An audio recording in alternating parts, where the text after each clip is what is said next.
un espacio de trabajo.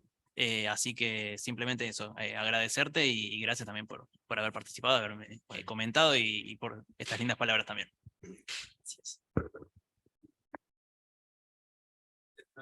Gracias. Estoy haciendo la parte técnica acá, un poco difícil todo. Vamos a pasar con el trabajo de Ezequiel Cabrera, Turismo, Construcción Histórica y Orientalismo, Usos y Recepción del Antiguo Egipto en Moonrise Handbook a finales del siglo XIX. Ezequiel Cabrera es estudiante avanzado de la carrera de Historia, Facultad de Filosofías y Letras, Universidad de Buenos Aires, y adscripto de la materia Historia Antigua 1P.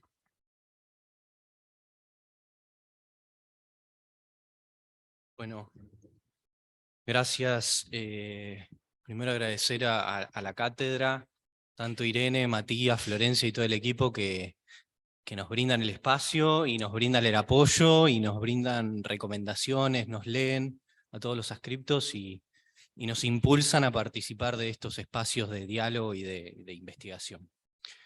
En esta oportunidad escribí un trabajo que se titula Turismo, Construcción Histórica y Orientalismo, Usos y Recepción del Antiguo Egipto en Murray's Guidebook de finales del siglo XIX. Me gustaría arrancar esta ponencia utilizando como disparador una frase de John Wilkinson en Modern Egypt and Thebes de 1847, que está en la otra diapositiva, Mati, que dice: concluyo, la copié en inglés ahí, concluyo expresando mi esperanza de que las siguientes páginas puedan inducir a muchos a visitar Egipto y que la información que contienen pueda ser útiles para los viajeros tanto en el Nilo como en el desierto, y rogándoles que perdonen lo que les parezca deficiente, les deseo todo el placer que Egipto es capaz de otorgarles con sus interesantes restos y su delicioso clima invernal. La expedición napoleónica a Egipto de finales del siglo XVIII y la monumental obra Descripción del Egipto, publicada en varios volúmenes a principios del siglo XIX, le dio un renovado y vigoroso impulso a la fascinación europea por el Egipto antiguo. A lo largo del siglo XIX, numerosos viajeros se embarcaron en búsqueda de extraordinarias aventuras y escenarios exóticos. El objetivo de este trabajo es aportar una nueva mirada al estudio de la construcción histórica del Antiguo Egipto, hecha por los padres de la egiptología, hacia finales del siglo XIX y principios del siglo XX. Estas construcciones, acompañadas en gran medida por nociones orientalistas, están atravesadas por el auge del turismo colonial y sus múltiples complementos. En esta búsqueda utilizo como fuentes las guías turísticas de la editorial inglesa John Murray, centradas en Egipto y que no solo poseen una detallada muestra de los usos y costumbres de la vida egipcia de principios del siglo XX, sino secciones enteras dedicadas a la historia antigua del Egipto faraónico, confeccionadas en su mayoría por grandes nombres de la disciplina egiptológica naciente. La hipótesis fundamental de este trabajo gira en torno a considerar a las guías en tanto dispositivos culturales como uno de los principales medios de divulgación para un público masivo y heterogéneo, no solo de experiencias y conocimientos prácticos y útiles para el viaje, sino también científicos y pseudocientíficos. En esta búsqueda, como decía, vamos a utilizar las guías de turismo, tanto en sus versiones de tipo guidebook como de tipo handbook. Las primeras suelen ser textos extensos de aproximadamente 5.000 páginas. En la próxima diapositiva, Mati, se puede ver, divididos en 2 o más volúmenes que incluyen información detallada, mapas, ilustraciones, rutas, listas de precios, y secciones enteras dedicadas a publicitar lugares y personas específicas, como hoteles, intérpretes, bares, restaurantes, museos, etc. Siendo este carácter multioferente uno de los puntos centrales de esta ponencia. Por otro lado, los handbook son manuales de texto más pequeños y manejables con instrucciones breves. que proliferaron en Gran Bretaña desde la segunda mitad del siglo XIX, capaces de ser transportados sin dificultad. Este tipo de guías van a ser una invención propuesta por la editorial alemana Baedeker. Hay un ejemplo en la próxima diapositiva, son mucho más chicas. Y esta editorial va a competir ferozmente con la editorial, con la firma inglesa, ya que posee hojas de papel más fino, como la Biblia, por ejemplo, y letra más pequeña. Su contenido, por otro lado, respeta una fórmula preestablecida en todas sus ediciones y versiones: un prefacio, una introducción, una sección con comentaristas especializados en la región, mapas actualizados y un índice completo, lo cual hacía de esta guía una opción mucho más cómoda y fácil de entender.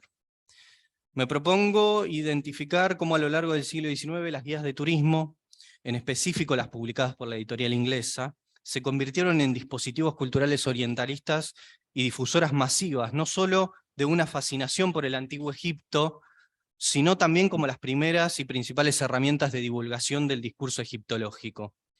En este sentido, según nuestra lectura, las guías forman parte de lo que Beatriz Sarlo denomina dispositivos democratizadores. En la otra diapositiva, Mati, que son libros baratos, prensa periódica, productos de consumo, espectáculos, ya que hacen circular, y cito, representaciones en un amplio espectro social, no delimitado socialmente por la pertenencia de la clase.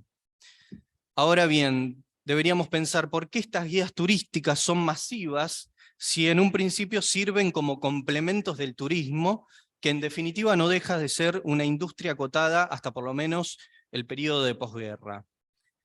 Las guías, si bien están destinadas a un público específico capaz de costear un viaje de este estilo, en tanto producto impreso logran trascender su finalidad primaria para configurarse como un artefacto que genera estatus dentro de la sociedad inglesa letrada. En este sentido, Beatriz Sarlo ha demostrado cómo la materialidad del dispositivo y la disposición interna del mismo, sobre todo en aquellos de tipo impreso, circulan y van construyendo su propio lector, mientras funcionan como formadores activos de fantasías sociales. Dentro de estas guías se entremezcan múltiples experiencias y construcciones sobre el Egipto faraónico, y también sobre el moderno, ya que conviven en su interior nociones científicas, orientalistas, nacionalistas y colonialistas, al mismo tiempo que reapropiaciones, o en términos de Michel Desertor, reempleos, que se generan cuando los individuos ejercen su libertad y seleccionan qué comprar y cómo usarlo, de modo que al combinar su compra con otros objetos adaptan y personalizan sus adquisiciones. Estas guías son, en términos de María Pantoja, y cito, objetos híbridos. Para nosotros, en cambio, son dispositivos culturales que cuestan clasificar por su versatilidad polifacética. En ellas encontramos mapas, ilustraciones, publicidades, como decíamos antes, descripciones, tarifas y un sinfín de datos prácticos. En este sentido, son un compendio de información donde se destaca su carácter multioferente. En la próxima diapositiva, Mati, hay algunos ejemplos en donde se pueden ver ofertas sobre guías turísticas, ofertas sobre hoteles en Egipto, listas de precios, etc.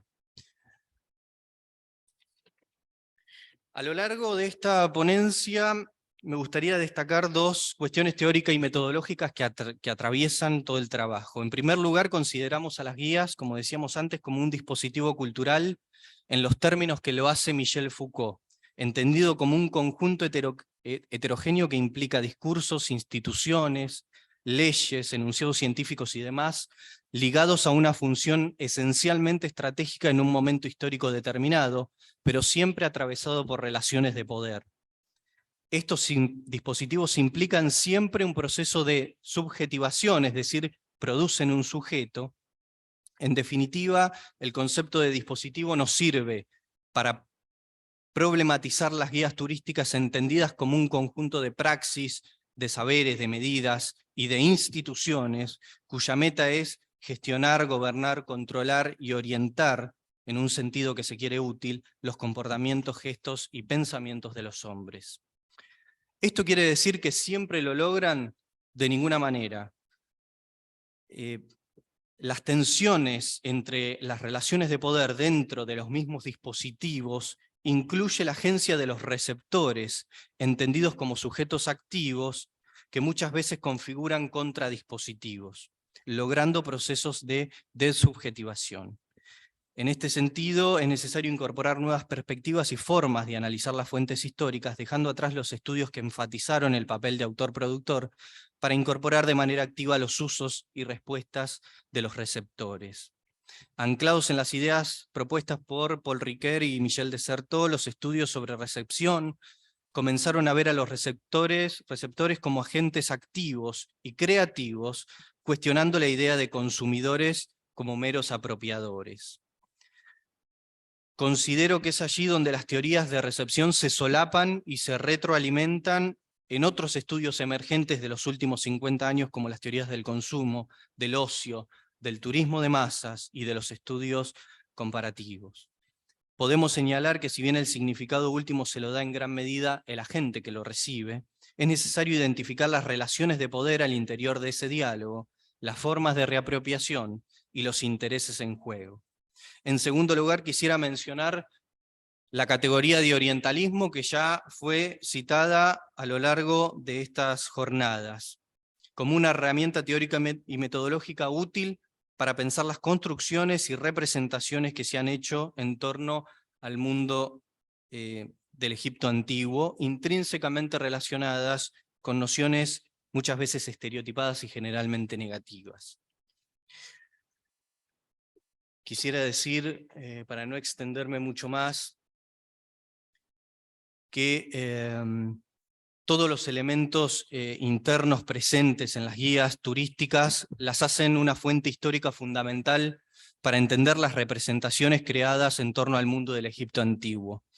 Su masividad y su extensión en el tiempo demuestran una profunda utilidad y resignificación. Su estudio debe enmarcarse en el análisis que incluya diferentes perspectivas teóricas y metodológicas, incluyendo los estudios antes mencionados.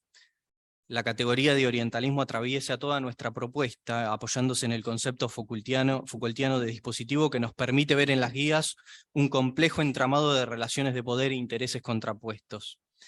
Con esto intentamos dar los primeros pasos para pensar las guías turísticas como espacios donde coexisten discursos científicos propios de la disciplina egiptológica naciente, pero también nociones colonialistas y una fascinación por lo egipcio que no tiene miras en agotarse. Muchas gracias.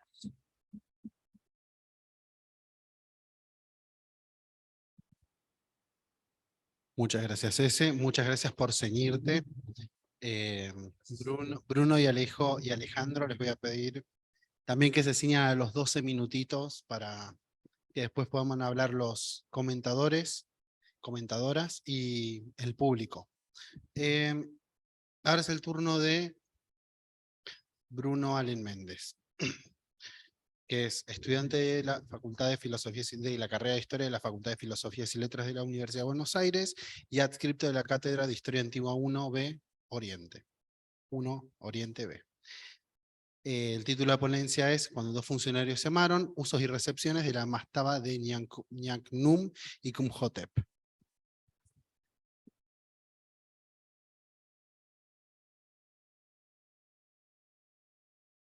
Bueno, espero que se me escuche. Como mis compañeros, antes que nada quiero agradecer a la cátedra y particularmente a Matías, que me tuvo un montón de paciencia mientras estaba organizando y armando la ponencia. Bueno, en este artículo me propongo abordar con una mirada historiográfica las historias de las homosexualidades que centran su origen en la antigua civilización egipcia, preguntándome el motivo bajo el cual se pone foco en las sociedades antiguas como cuna de la homosexualidad. ¿Por qué se recurre a hablar de estas inscripciones como el origen de la homosexualidad y qué se busca legitimar al anclar la homosexualidad a un pasado precapitalista? En otras palabras, se intentará demostrar la recepción histórica de la mastaba Nianchchnum y Kumhotep, la cual pertenece a la necrópolis de Saqqara y fue construida bajo el reinado de Niuserre, faraón de la quinta dinastía.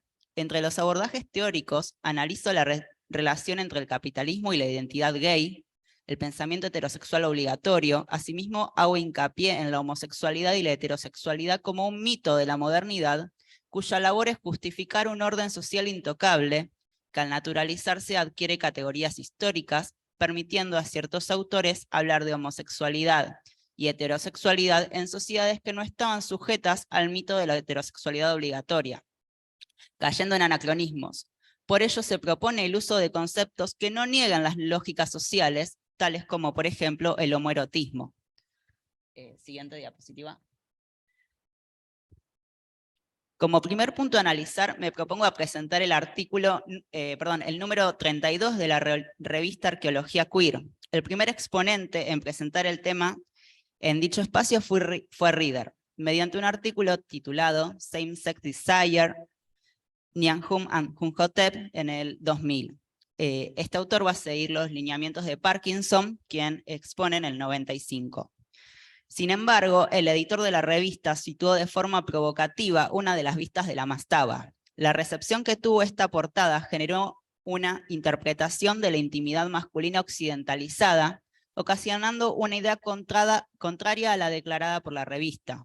La arqueología queer se equiparó con la búsqueda moderna de la homosexualidad en el pasado, inmiscuyéndose con debates y luchas políticas que atraviesan la comunidad LGBT+. Según mi punto de vista, la motivación de estos investigadores que persiguen al anclar la homosexualidad a estas sociedades se centra en la desnaturalización de la heterosexualidad obligatoria.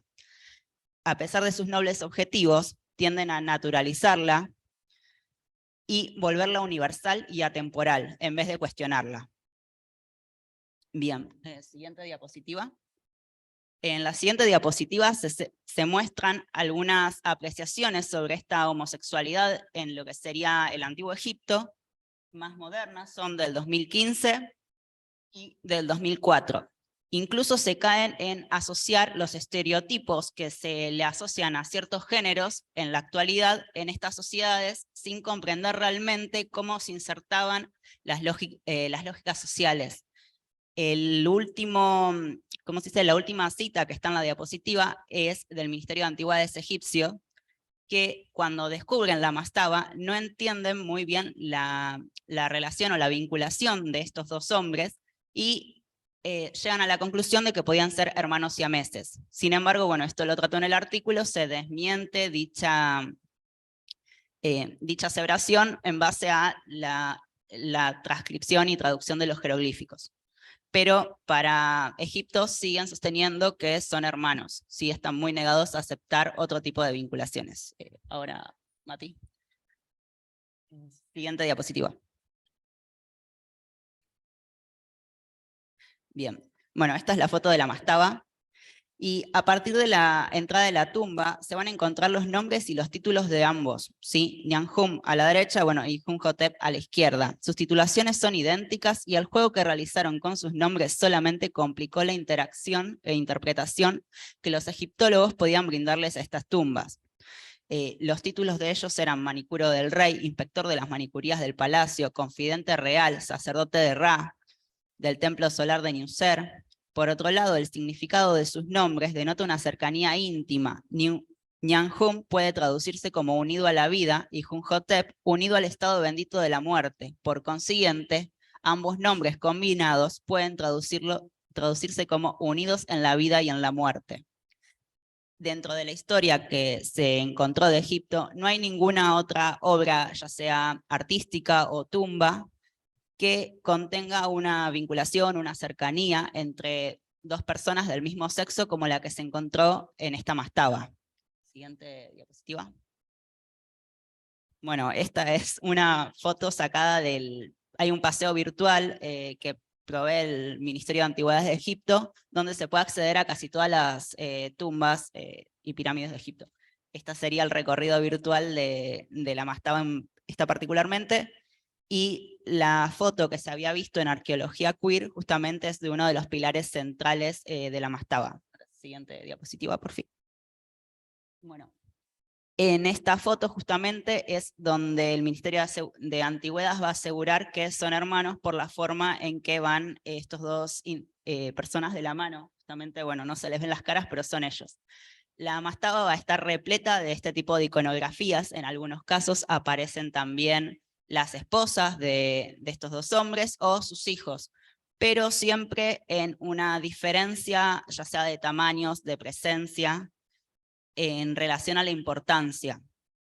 Siguiente diapositiva.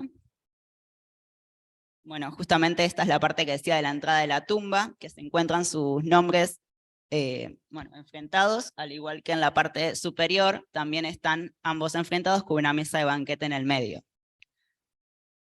Bien.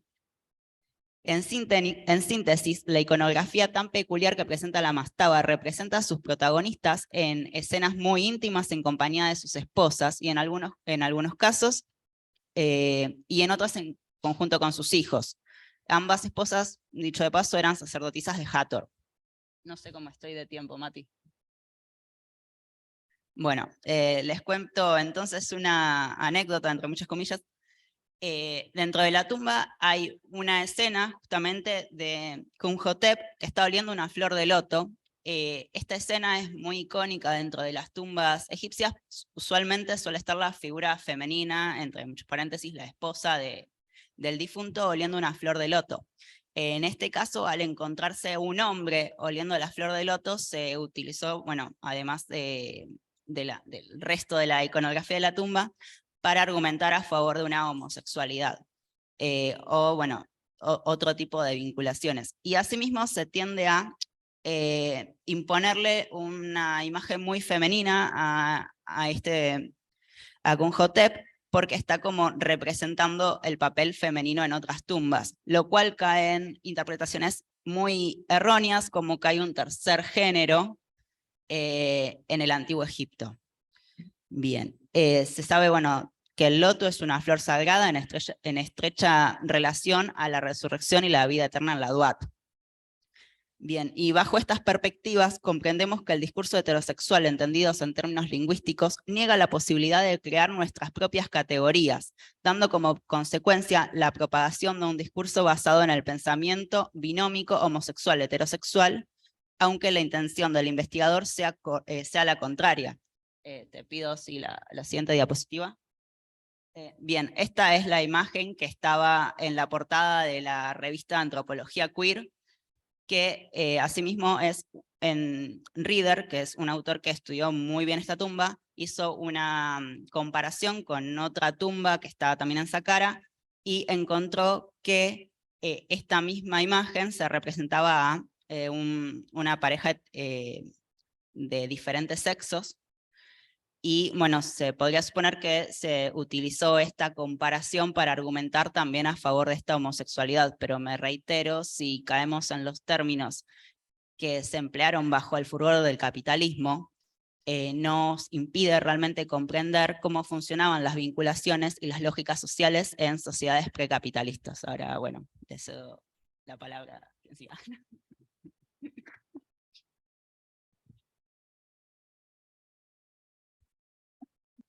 Me muero.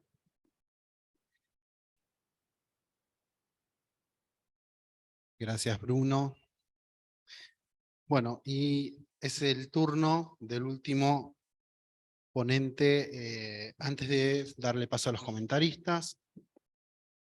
Alejandro Toja Oviedo, de la Universidad de Buenos Aires, Una antigua religión para una nueva nación, la antigüedad en los fundamentos religiosos, políticos y culturales del mormonismo. Alejandro Oviedo es estudiante avanzado de la carrera de licenciatura en Historia de la Facultad de Filosofías y Letras de la UBA, y actualmente investiga el nacionalismo estadounidense durante el siglo XIX y su relación con el cristianismo. Bueno, muchas gracias. Vamos con la diapositiva.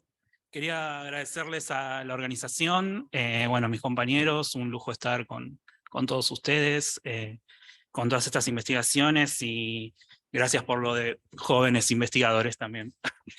Quería hacer una aclaración. Bueno, la ponencia es una investigación que no comencé hace tanto, está en desarrollo. Una antigua religión para una nueva nación, la antigüedad en los fundamentos religiosos, políticos y culturales del mormonismo. La dos aclaraciones básicamente rápidas. No investigo el Antiguo Oriente, si bien admito que fue mi primer amor en la historia, así que me gustó mucho la propuesta de lo que es la recepción de la antigüedad, y más estudiando, bueno, el acervo que utilizan los nacionalismos en el siglo XIX y especialmente, bueno, en este caso, en los Estados Unidos. Así que, bueno, les pido disculpas si hay alguna palabra técnica, sobre todo cuando aborde Egipto, que no sepa hablarla bien, digamos. Vamos a la segunda. Por favor, Mati. Bueno, el objetivo de este trabajo es básicamente demostrar que las raíces del mormonismo están ancladas en la historia antigua, ¿sí? En la antigüedad, cuyo fundamento se basa en una interpretación novedosa en ese momento, en el siglo XIX, no solo de las creencias judeocristianas, sino también de la antigüedad en la propia edad contemporánea, ¿sí? Y es desde el comienzo de la historia de los Estados Unidos independientes, sí que surge una identificación, la podemos ver a través de su arquitectura, con la historia clásica, pero que sin embargo convivió con formas del cristianismo que sentían su legitimación en la historia antigua del Oriente Medio. Desde el mismo nacimiento de estos padres peregrinos puritanos, llegados en el siglo XVI, en el contexto de las revoluciones burguesas y el estallido de los movimientos protestantes, militantes de todo tipo, desde los anabaptistas, diggers, seekers, en su momento en las revoluciones liberales en Gran Bretaña, pasando por los cuáqueros y la misma religión estatal anglicana, se dio un sinfín de radicalizaciones, ¿sí? Que dieron forma a este origen. Sin embargo, son estos padres peregrinos, en su propia definición, en su propio legendario que tiene el nacionalismo norteamericano, un grupo de cristianos disidentes que emigraron a los territorios que se encontraban, obviamente, ellos se asentaron sobre la costa. Para la expansión hacia el oeste todavía quedaban 200 años más. Pero bueno, desde un principio lo que buscaban, según el discurso del primer gobernador de Massachusetts, Joseph Cotton, era fundar una nueva Jerusalén, una nueva ciudad en lo alto de la colina, parafraseando el versículo bíblico, ¿sí? Pasamos a la siguiente. Entonces, este espíritu republicano y antimonárquico que comenzó a tomar estas raíces en Norteamérica con connotaciones puramente teológicas, veremos que tuvieron eco luego en lo que se transformaría en la teología y en el Libro del Mormón. Esto se da, obviamente, a través de varias etapas de avivamientos espirituales y radicales, sobre todo de religiosidad popular, en lo que se denominó en el siglo XVII el primer gran avivamiento, y en el siglo XIX el segundo, pero bueno, no me quiero explayar demasiado, es en el segundo en el cual nos concentraremos, pasamos a la próxima, de estos avivamientos, en donde lo que vemos es que surge perdón, volvemos al anterior, me olvidé. Estos grupos tenían, es importante notar que tenían un fuerte componente místico y de milenarismo, ¿sí?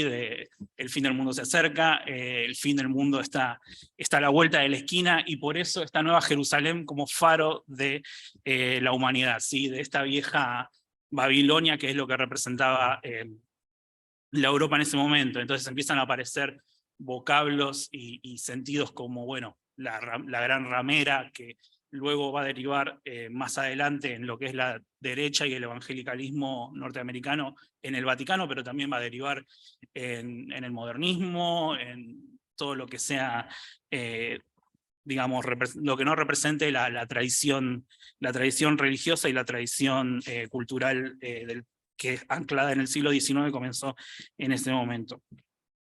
Ahora bien, sí, seguimos. Es en este contexto del siglo XIX, como dije, dentro del gran segundo avivamiento de esta religiosidad popular, donde surgen más bien preocupaciones no tanto teológicas, sino ya sociales, en cuanto a la emancipación de los esclavos negros en las colonias del sur, y también, sobre todo, en lo que es las repercusiones de ideas liberales, ideas republicanas, ideas de independentistas, obviamente todo tomado en el contexto de los intereses económicos que las prósperas ya 13 colonias tenían para fines del siglo XVIII. ¿Sí? Y una vez independiente los Estados Unidos, es vamos a centrarnos geográficamente en el noroeste del estado de Nueva York.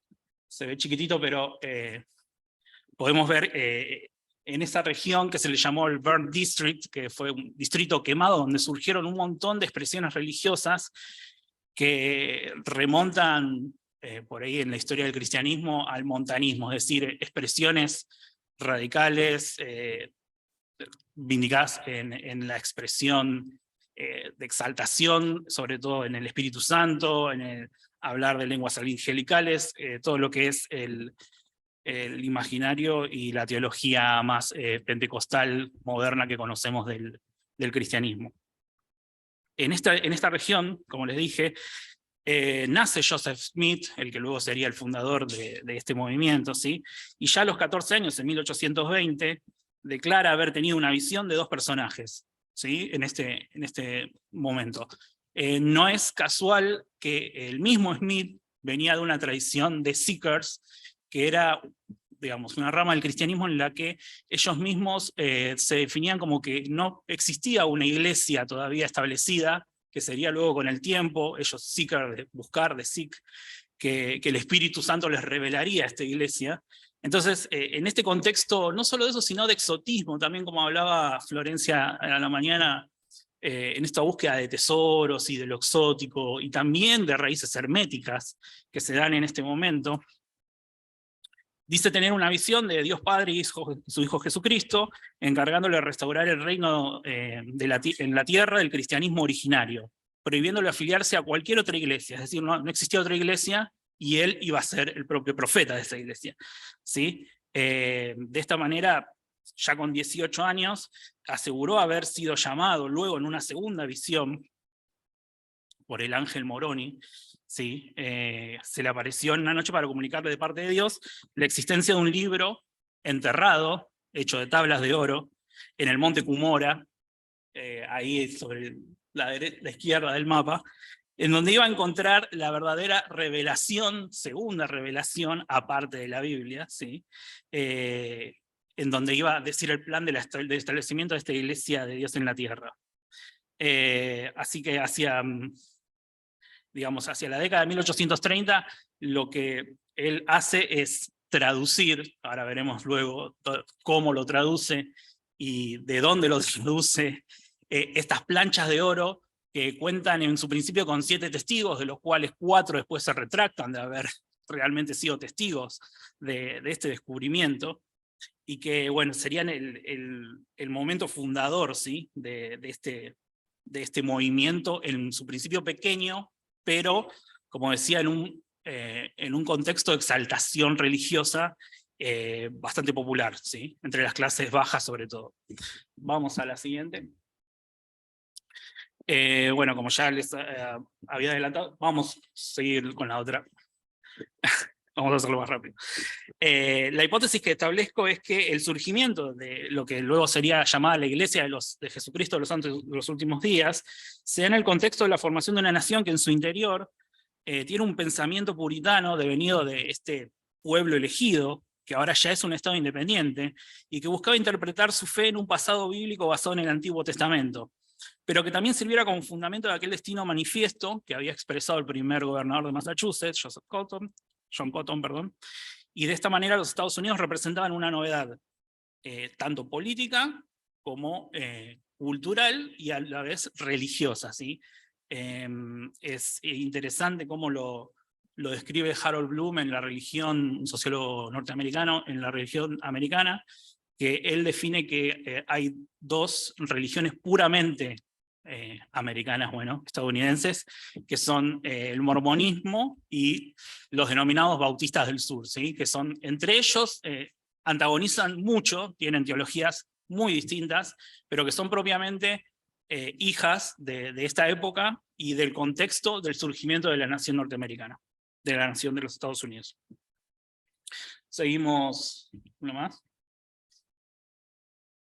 La novedad más por ahí radical. Nosotros podemos conocer estos templos que son todos iguales, todos con la misma arquitectura, venido de Estados Unidos, conocer también a los no los puse acá, pero a los misioneros que van de blanco con una corbata, se identifican, que vienen de todas partes del mundo, sobre todo de Estados Unidos, de Utah, que es donde finalmente se asentaron.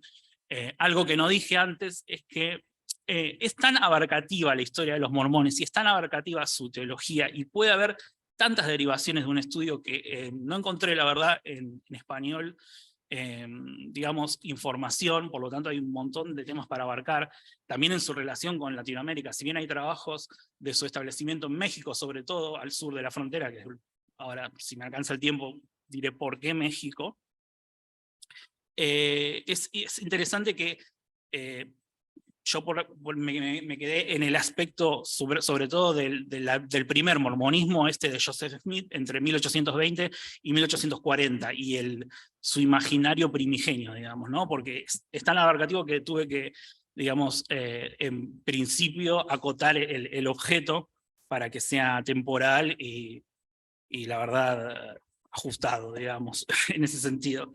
Entonces, lo que ellos establecen en este libro del Mormón es que hubo 4 migraciones del mundo antiguo, ¿sí?, hacia el Oriente Medio, hacia América, ¿sí? En primer lugar, fueron, en sus textos, ellos explican que los jareditas vinieron al Nuevo Mundo en el tiempo de la Torre de Babel. Es decir, toman el texto bíblico, interpretan a una familia, la sacan de Babilonia, y de allí fueron instruidos a construir, desde Babilonia, 8 naves en las cuales navegar a América. Este viaje tomó 344 días, y después de varios años ocupando la tierra, llegaron a ser millones. Esa fue la primera migración. La segunda migración es de los mulequitas, esto ellos lo establecen hacia el 200 a.C., que arribaron a América desde Jerusalén, ya en el reinado del último rey de Judá, según la Biblia, que fue Sedequías, que también el mismo caso, un pater familias que con su tribu se muda ante la caída de Jerusalén, navega, como vemos en el mapa, se ve muy pequeño, pero hace una circunnavegación hacia el este, ¿sí? Y terminan, casualmente todas estas migraciones terminan en el norte de México, en Mesoamérica, ¿sí? Pero finalmente lo que me centro, o por ahí el caso más conocido por ahí en la teología, es la de la migración, que también se da en los tiempos de Sedequías, alrededor del 587 a.C., es el de la tribu de Leví. No, todavía no. Un segundo más. No, atrás. Ahí. El de la tribu de Leví, que también lo que cuenta aquí es un poco más una lucha épica entre sus hijos Nefi por un lado y Lamán por el otro. Ahora sí. Esta lucha es la que va a configurar este libro del Mormón. Y volviendo un poco, ya hablando un poco del legendario, de la historia sagrada de estos mormones, lo que quería por ahí centrarme es de dónde saca esta información, de dónde saca estas escrituras. Bueno, en estas planchas, justamente de oro, que desenterró del monte Cumora, desentierra estas planchas en un idioma que él denomina egipcio reformado, ¿sí? Estamos hablando de finales de 1820, principios de 1830, tengamos en cuenta que hacia principios de la década del 30, recién Champollion estaba descifrando la piedra Rosetta, pero en un estado primigenio aún. Es decir, él milagrosamente, a través de esta mezcla de egipcio y hebreo, que él lo denomina, logra traducir estos relatos, ¿sí? Y como vemos aquí, esto es una representación de los elementos que utilizó, obviamente no se conservan los originales. Vemos las planchas que él desentierra, vemos unos lentes, que con esos lentes él, dicen, se sumergía dentro de un sombrero, y en ese sombrero ponía las planchas y podía llegar a traducir mágicamente estos textos, ¿sí? Y por último, una cosa más antes, por favor. Y el efod, ese que usaban sacerdotes hebreos del Antiguo Testamento que tenían dos piedras, el Urim y el Tumim. ¿Sí? Estas piedras se nombran en la Biblia, en el libro de Samuel, pero no tienen, digamos, demasiado dato en el relato bíblico, pero él sí las utilizaba como piedras mágicas, incluso piedras predictivas. Bueno, seguimos. Ahora, esto en cuanto a la historia por ahí relacionada con Babilonia, con Judea, pero si hay algo realmente exótico y novedoso que toma el libro del Mormón, es otro libro que él descubre. ¿Y cómo lo descubre? Es el libro de Abraham, ¿sí? Él también lo traduce milagrosamente, no se tienen tampoco detalles de cómo lo traduce, que está no dentro del libro del Mormón, sino en otro libro que no lo llaman canónico, pero que sí lo usan, que es como para dar catequesis, la perla de gran precio, ¿sí? Y aquí se envuelve el libro de Abraham. Y este libro de Abraham, ¿cómo surge? Surge de la compra que hace por feriantes que iban recorriendo los pueblos en esta Norteamérica exaltada, en esta Norteamérica supersticiosa, donde compra dos momias, ¿sí? Que no era un hecho anormal que las momias circularan sobre feriantes y sobre comerciantes en este periodo, y con esas momias el comerciante le obliga a Smith, llamado este comerciante Michael Chandler, le obliga a Smith, bueno, yo te vendo las momias, pero también te vendo los papiros que vienen con él. ¿Y de qué me sirven los papiros? Bueno, los papiros en realidad él interpreta que cuando los recibió fue por la providencia, y como vemos aquí un fragmento de él, está obviamente incompleto, pero la figura de abajo es la que completa el propio Smith, ¿sí? Interpretando que este papiro, a grandes rasgos, lo voy a cortar, es la figura de Abraham tratando de sacrificar a su hijo Isaac, ¿sí? Y entonces, cuando en realidad lo que es el papiro, que casualmente se pierde hacia 1844, cuando muere Joseph Smith, y se vuelve a reencontrar hacia mediados del siglo XX, este papiro lo que representa es un texto que acompañaba generalmente con el libro de los muertos a las momias, por eso estaba con las momias, que se usaba entre la dinastía 26 hasta la última época romana, que era el libro de las respiraciones, ¿sí? Era el libro que en realidad también los sellos que encontró era un hipocéfalo, o sea, era toda una reinterpretación a la mirada teológica cristiana o cuasi cristiana que quería imponer, ¿sí? Dentro de su religión. Cierro. Es por eso que decimos que, o pienso por ahí tal vez demostrar en una investigación más amplia, que todas estos rescates, todas estas recepciones de la antigüedad, del antiguo Egipto, representan no solo una memoria, un anclaje en la historia bíblica, en la historia del antiguo Egipto, sino también un rescate para justificar el propio expansionismo norteamericano, esto de que los verdaderos hebreos que escaparon de aquella debacle se asentaron en las Américas, como dicen ellos, y que ahora nosotros como norteamericanos tenemos que conquistarlos, dominarlos, y digamos que es nuestra misión providencial, ¿sí? Bueno, cierro acá porque es inmenso.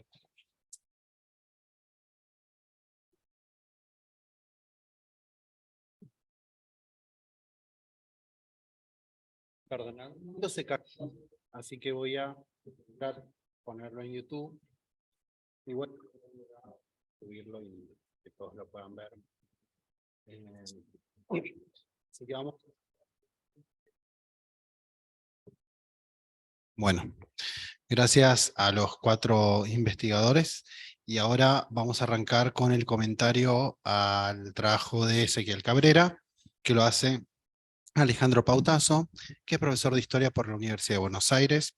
Actualmente es doctorando en Historia por la Universidad de Buenos Aires también, y becario del Consejo Nacional de Investigaciones Científicas y Técnicas, CONICET. Investigador en formación en UBACIT del Virreinato de la República, representaciones, discursos y conceptos políticos en el Río de la Plata, 1780 y 1880, y en el PIB Lenguaje y política, representaciones, conceptos y discurso político en el Río de la Plata, Argentina, 1770-1880. Bueno, Alejandro, muchas gracias por estar acá. Bueno, buenas tardes. Gracias por la invitación. Tengo que admitir que siempre dicen que es bueno salir de su área de confort y en este caso creo que es así. Porque si no, uno siempre termina dialogando con los colegas que siempre conoce. Y a veces se dan diálogos muy reiterados, digamos, entonces me gustó salir un poco en ese sentido. Y me interesó más la propuesta también de poder aportar algo, que bueno, el último trabajo que no lo leí, pero me hubiese gustado leerlo también, con el tema de las traducciones. Más que nada aportar también a alguien que se está formando, porque todos los que estamos acá comentando, creo que pasamos por el proceso de tener que pensar, reformular, rearmar preguntas, etcétera. Quizás voy a decir algo que parece obvio, pero en historia o en este tipo de trabajos de usos, recepciones, es muy importante las preguntas que nos hacemos. Porque hay una cosa que me gustó del trabajo que presenta Ezequiel, que es la fuente que usas. Es una fuente que, digo, a mí jamás se me hubiese ocurrido pensar en eso como una fuente histórica, lo cual me parece muy valorable.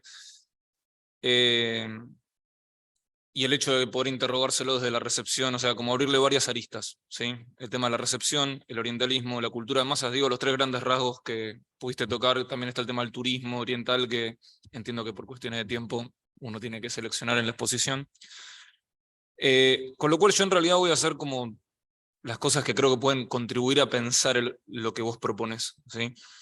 Creo que es un trabajo que tiene un gran desarrollo teórico, de marco teórico.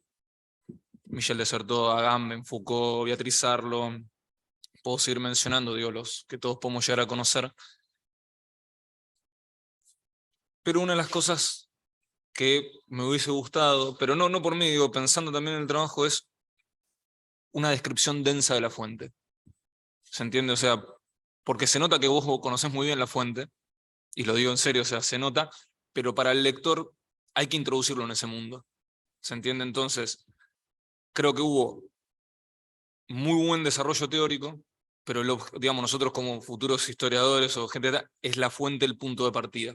Entonces, uno cae en el riesgo de, lo digo por experiencia propia, recién justo hablando con Matías, que con él nos conocemos hace años, a veces la teoría tiene este problema, que es muy atractiva, pero después la fuente, porque vos mismo lo decís en el propio trabajo, es polifacética la fuente, lo cual es obvio. Entonces, yo te diría como consejo inverso para pensar, no trates de encorsetarla desde la teoría, sino que en última instancia arrancá desde la fuente, describíla densamente y después usá lo que te pueda llegar a servir. Porque había momentos cuando venía leyendo, y recién vos mismo lo dijiste, que son frases contundentes dichas por autores, Foucault, Agamben, etcétera, que hay que demostrarlo en la fuente. Vos hablabas, por ejemplo, digo, del orientalismo, y yo decía, bueno, ¿y cómo se ve el orientalismo en la fuente? Digo, porque entiendo que el orientalismo es una palabra que en historia antigua, y esto lo leías ahí en su momento, me hago cargo, pero digo, es una palabra como muy recurrente. Entonces la pregunta sería, bueno, ¿esto cómo se manifiesta? ¿Qué cita dentro del guidebook o la handbook me permite a mí ver el orientalismo? Lo mismo en un momento creo que decís esto de la construcción, que vos mismo decís, o sea, la construcción del sujeto. Bueno, ¿qué sujeto construye? En la fuente de vuelta. O sea, ir a la fuente y decir, bueno, ¿cómo lo construye el egipcio? No sé, digo algo, no la leí la fuente, pero digo, bueno, ¿cómo construye al Egipto? ¿Cuál es la representación que hace el Egipto? Entonces, son como preguntas que, insisto, el riesgo creo, por eso te lo digo para pensarlo, es que la teoría a veces es muy atractiva y la ventaja que tiene es que cierra por todos lados cuando es teoría, pero la fuente generalmente, por ahí mis colegas que han hecho investigaciones también, pasa que te la destruye constantemente la teoría. No te la destruye, te la hace cuestionar, digamos. Entonces yo creo que acá demostrás que venís leyendo la parte teórica, lo cual es lo que está volcado más que nada. Entonces yo me quedé con más ganas de ver qué es lo que dice la fuente. Porque después tenés afirmaciones que están buenísimas, pero yo siempre me he preguntado, ¿y cómo puede probar esto? ¿Sí? Porque vos hablabas en un momento, doy algunos ejemplos rápidos de preguntas que me surgieron, ¿no? Vos hablabas hablo porque estos usos y recepciones del Antiguo Egipto, entonces pensaba, vos hablabas esto de que las fuentes buscan crear un turista autónomo respecto del guía egipcio, ¿sí? Mi pregunta es, ¿eso dónde está en la fuente? Porque vos lo afirmaste, pero no lo vi, tipo un fragmento que dice, bueno, vamos a tratar de separar o lograr generar una experiencia autónoma para el turista inglés que va a ir a visitar Egipto. Digo, como un ejemplo, ¿a dónde está en la fuente? Era la pregunta mía. Yo entiendo que vos la fuente la has leído y eso se nota, pero le falta eso, digamos, el aparato, digamos, de la fuente que prueba que eso es así, ¿sí? Otra cosa que me parecía interesante, esto es para pensar, en el tema de la recepción. Porque vos abriste un campo del problema de la recepción, desertó Riquer. Bueno, la pregunta mía, o sea, como una pregunta para no quedarse en la fuente tuya, es que el problema es que la recepción de una fuente se ve justamente no a partir de la propia fuente, sino de lo que hay alrededor. Yo me imaginaba, no sé, digo, ejemplos de cosas que podés buscar en los periódicos, cómo aparecían representadas estas handbooks, o sea, hay que buscar la recepción por fuera de la fuente, si es que vamos a trabajar recepción. Es decir, o quién las consume, porque vos decís esto, aumenta el turismo y aumenta la venta, pero no está, es una afirmación que digo, ¿y cómo prueba esto? Porque se publican más, se editan más. Otra pregunta que me surgía también. Digo, son todas preguntas disparadoras para pensar cómo lo pruebo en realidad. Vos hablabas en un momento, usando a Beatriz Sarlo, el tema del consumo como algo de estatus. Bueno, ¿cuáles son los parámetros? Yo te preguntaría, ¿cuáles son los parámetros de la sociedad inglesa de esa época de lo que es consumo de estatus? Teniendo en cuenta que la sociedad inglesa viene con un desarrollo bastante distinto a otras sociedades. O sea, ¿qué es consumir estatus para ellos, simbólicamente? ¿Esa guía da ese estatus? ¿Cómo pruebo que la guía esa da ese estatus? ¿Se entiende lo que quiero? Vos decías, esto es un consumo de estatus. Bueno, ahí tenés que ir a la sociedad a ver qué es ese consumo de estatus. Digo, son preguntas que yo me hacía como diciendo, está buenísima la afirmación, pero ¿cómo pienso yo que puedo probar esto? Por eso digo, hay que salirse a veces del universo de la fuente y ir a los contornos de esa fuente. Se me ocurría, no sé, si hay cartas entre los tipos que vos decías que escriben las fuentes, las guías y el propio editor. Si hay cartas, genial para analizar, porque ahí se ve el ida y vuelta entre un tipo que escribe la guía y el editor que está tratando, probablemente voy a asumir, de venderla, ¿sí? Después, otra cosa que me pareció genial que pusiste, pero bueno, insistir, me faltó como la fuente otra vez en esto, el shock de los turistas que van y dicen, este no es el Egipto que me vendieron, entre la representación y la realidad. Bueno, pero ¿cómo vos podés? O sea, yo leía y decía, esto estaría buenísimo que haya una carta, algo que me permita a mí, historiador, decir, acá se ve como un sujeto que le vendieron un viaje a Egipto, que va a Egipto, cuando llega a Egipto, dice, yo venía con la guidebook y de repente el Cairo no es la ciudad que me vendieron. O sea, ¿por qué digo esto? Porque, bueno, insistir, yo traté de pensar un poco en la lógica de lo que te podía contribuir a vos como preguntas, y también que estamos hablando, que con Mati ya hemos hablado alguna vez, de usos y recepciones. O sea, lo difícil es el problema de la recepción. Porque uno de los grandes problemas que tenemos, cualquier persona que se dedica a la recepción, es que no es tan fácil encontrar esos receptores. Ese modo que yo tengo de leer cómo se recibió, cómo se recepcionó, y aparte ni siquiera es lineal, no es que yo encontré y dije, listo, se solucionó el problema. Porque probablemente si uno encontrase en periódicos vas a encontrar distintas lecturas, no una sola. O en cartas privadas, más de una lectura debe haber de estas, digamos, guidebooks. Entonces, vos después, otra cosa que marcaría para pensar es el tema de la cronología. ¿Cuándo se publican estas? Porque aparecen fechas 1843, 1847, una reedición en el 73, otra en el 80, como marcar un periodo, decir yo voy a trabajar este periodo. Estoy pensando, porque uno siempre delimita, historiadores más, menos, nos toca siempre que nos meten ahí como diciendo, bueno, ¿de dónde a dónde trabajamos? Por eso yo, digamos, bueno, insistir, me parece que es una fuente histórica que tiene mucha potencia, porque se nota que hay distintas. El hecho que haya distintas ediciones parece algo tonto, pero es la gloria para comparar, te permite ver cómo va cambiando, que de hecho vos pusiste los prefacios, eso no me lo olvido, o sea, había 2 prefacios que mostraban eso. Pero para mí faltó más fuente dura, pues yo sé que, perdón acá si alguno es más teórico, me hago cargo de lo que estoy diciendo, digo porque son cosas que me han dicho a mí, que uno está leyendo, lo volcás y te dicen, ¿cuándo? Claro, no, bueno, hay un método en la historia. No, pero es verdad lo que decís, o sea, porque si no uno termina en la teoría y es muy fácil de cuestionar. Cuestionar en el sentido que te pueden entrar por cualquier costado y vos vas a decir, no tengo modo de sostenerlo, o sea, de sostenerlo frente a la pregunta, no es que alguien va a venir a correrte y lo digo bien, ¿no? Entonces, no sé cuánto tiempo tenemos, pero voy a redondear, no quiero tampoco pasarme, pero creo que 2 o 3 cosas, estos son consejos, puedes tomarlos, pues yo me puedo ir de acá y vos podés decir, este tipo no tiene ningún sentido lo que me acaba de decir y es válido. Porque yo no me dedico a Antiguo Egipto ni a la recepción, sí dedico a usos y recepciones y traducciones. Entonces se me ocurría campos que podés abrir. Bueno, ¿estas guías circulan solo en Inglaterra, en esa sociedad que vos mencionás, o es una guía que se vende en el mundo? ¿Se traduce esta guía? Digamos, se tradujo a qué idiomas? ¿Los egipcios reciben esta guía? Porque me imagino toda la situación Egipto-Inglaterra que debe haber una relación particular, más en el siglo XIX. Digo, ¿hay una recepción de los egipcios? ¿Hay una recepción en el sentido donde vos tengas un registro que diga, los egipcios piensan esto de estas guías? No sé, estoy abriendo porque no sé si hay fuentes tampoco, ¿sí? Entonces, si te vas a dedicar específicamente a esta fuente, bueno, hay que abrir el campo de juego y que no quede solo en la Inglaterra victoriana del 18, perdón, del 19. Es decir, cómo circuló. Creo que tenés un gran objeto de estudio igual, o sea, en serio lo digo, que circula seguro, porque los ingleses aparte se caracterizan por esto.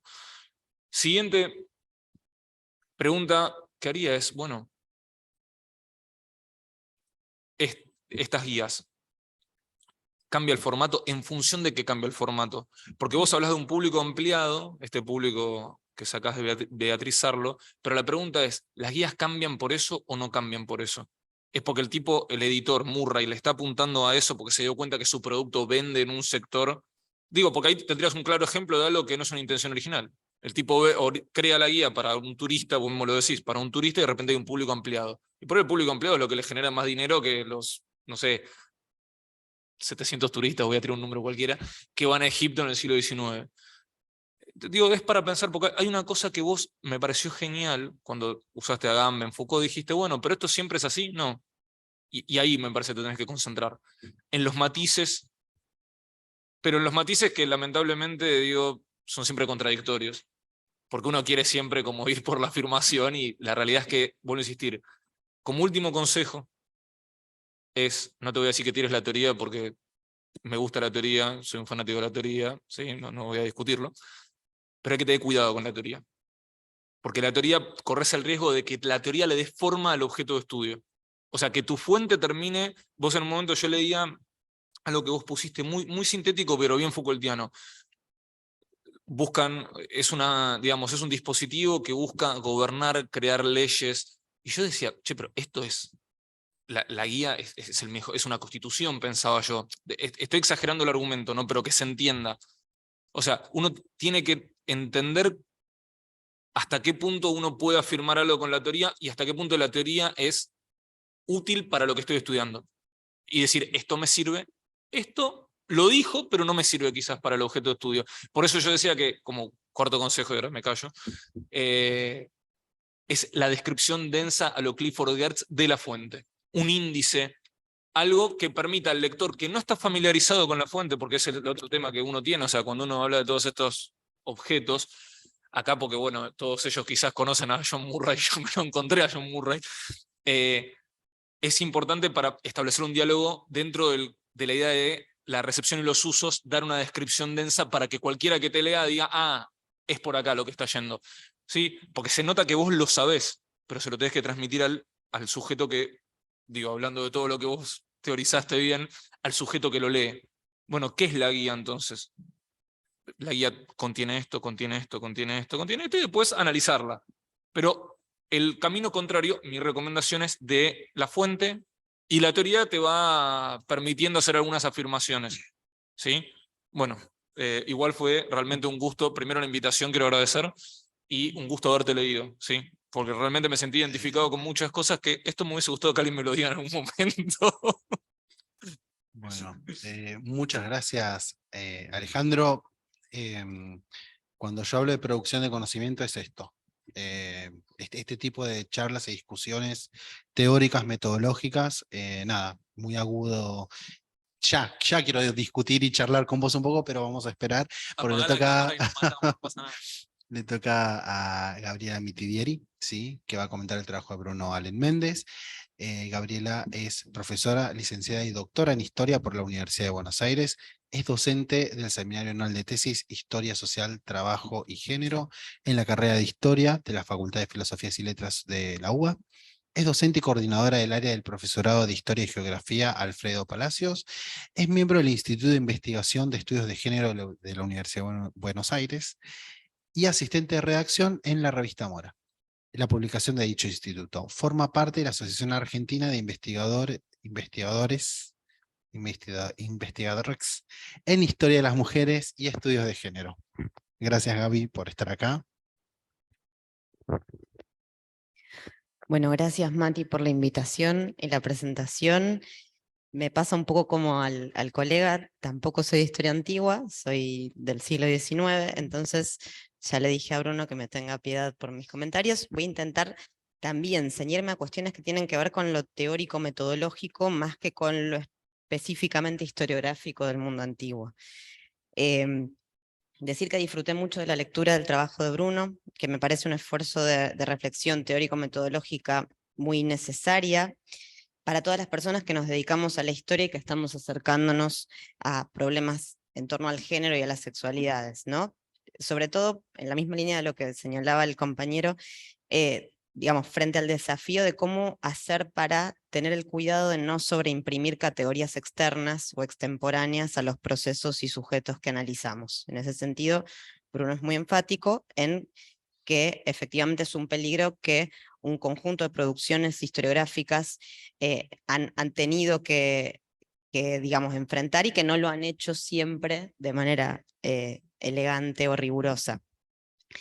Entonces, me pasaba cuando te leía que entreveía algo de la importancia de hacerle justicia a ese componente que considero que es esencial para mantener una sensibilidad histórica en la investigación, que es la capacidad de sorpresa y asombro ante lo que tiene de extraño y peculiar el pasado, ¿no? Y en ese sentido, arranco por decir que vengo de una formación en historia social, así escuela dura Edward Palmer Thompson, y somos gente que a veces se pasa de antiteoría, ¿no? Digamos que en ese afán de rigurosidad empírica, y en ese aspecto que tiene, digamos, de artesanal el oficio de la historia, tratamos de insistir mucho en la necesidad de percibir la peculiaridad y de justamente no caer en categorías que de alguna manera nos lleven a tratar de ajustar lo que vemos en las fuentes a ese peculiar marco teórico, ¿no? Pero en paralelo, digamos, soy activista lesbiana y feminista, entonces tengo una serie de lecturas que son también las que Bruno comparte, y que son lecturas que me acercan a reflexiones teóricas súper interesantes, que yo reivindico mucho, no tanto por las categorías que nos aportan, sino más bien por el modo en que pueden ayudarnos a hacernos mejores preguntas frente a aquellos eso que analizamos, ¿no? Sea una fuente, sea la vida en el capitalismo, sean nuestros vínculos sexuales y afectivos, lo que elijamos, ¿no? Y hago esta introducción, ¿no? Un poco contando de dónde vengo, porque creo que el trabajo de Bruno plantea un diálogo en estos dos frentes, ¿no? Por un lado, con teóricos y teóricas de la sexualidad, y por otro, con tradiciones historiográficas que se hicieron eco de ciertos sentidos contemporáneos acerca de la sexualidad para indagar en ese pasado egipcio. Entonces voy a tratar de hacer comentarios y sugerencias que van en esas dos líneas, digamos, entendiendo que se superponen en algún punto en tu trabajo.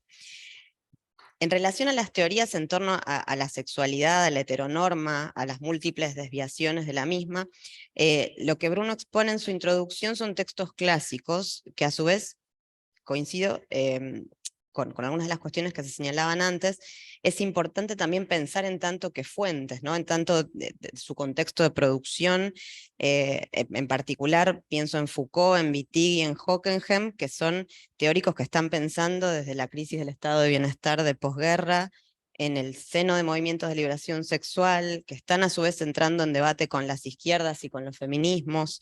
Entonces, digamos, son textos muy potentes y muy cargados de herramientas para polemizar, pero que también están pensando un contexto muy particular del capitalismo y genealogías de la heteronorma en el capitalismo, ¿no?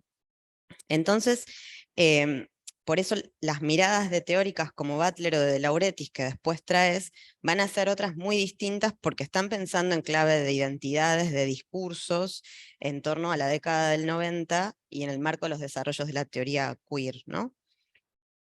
Señalo esto también para poder, de alguna manera, cuando introducimos esta suerte de estados de la cuestión, poder también enmarcar los momentos en los que están siendo producidas esas teorías, también nos ayuda a entender desde qué lugar están diciéndonos lo que nos dicen, porque también así se vuelve menos abstracta la teoría, ¿no? Está anclada en un lugar y en un tiempo. Bien, entonces, en esa clave, en la clave de las lecturas de pensadores críticos en torno a la sexualidad, al género, a la heteronorma, me animo a sugerir la lectura de otros dos pensadores que en particular a mí me parece que tal vez no son lo suficientemente recuperados, recuperades, y que siento que tienen otro potencial tal vez para pensar las categorías como herramientas que si no sirven las dejamos, ¿no? Por ejemplo, un trabajo de Gail Rubin de 1986, ¿no? Un poco a caballo entre esos dos bloques de teoría que vos señalás, que es un texto que se llama El tráfico de mujeres, notas sobre la economía política del sexo. A mí me parece que es un texto muy interesante y que invita mucho a la reflexión, porque de alguna manera lo que plantea Rubin es de qué manera hacerle justicia a lo que tiene de específico el sexo y el género en cada momento histórico, ¿no? Y es muy interesante, es muy divertido el texto porque recupera cuestiones de Marx, de Lévi-Strauss y de Freud.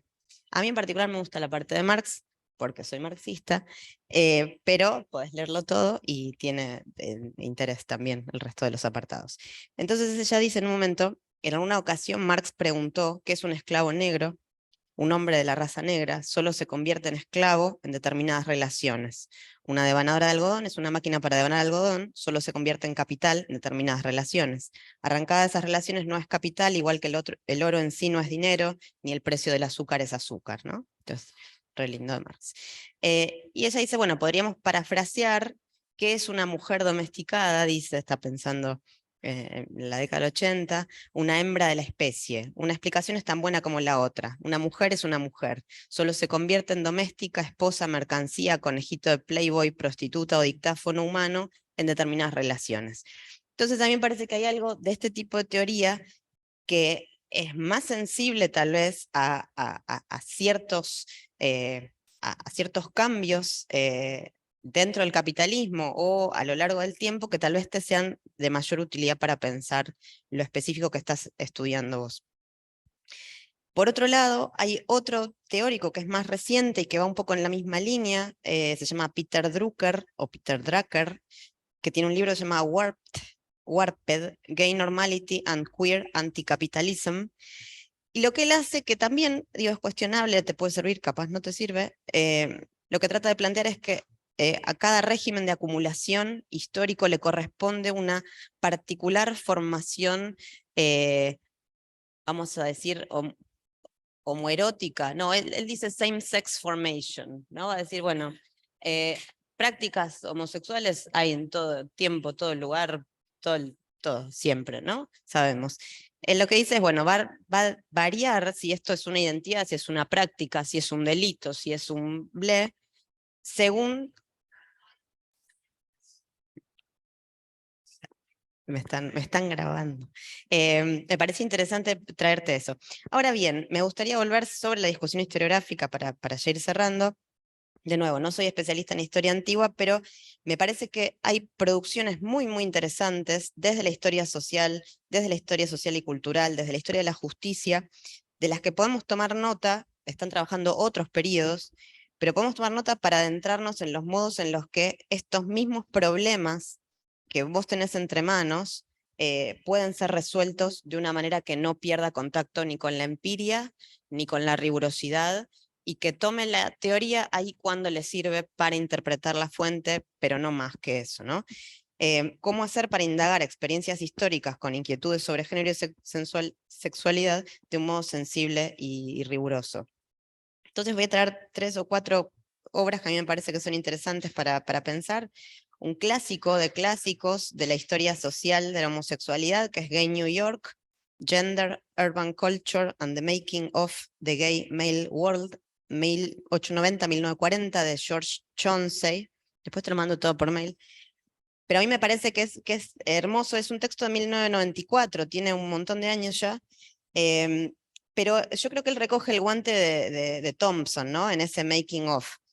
Le discute o dialoga con D'Emilio, que dice, no podemos pensar en identidades gay por fuera del capitalismo, pero va a decir, no es que hay una fábrica y aparece la clase obrera, y no es que hay un capitalismo y se materializan los homosexuales, ¿no? ¿Cómo se hace? ¿Cómo es esa formación de una cultura, de una identidad, de una sociabilidad, de una comunidad gay en Nueva York?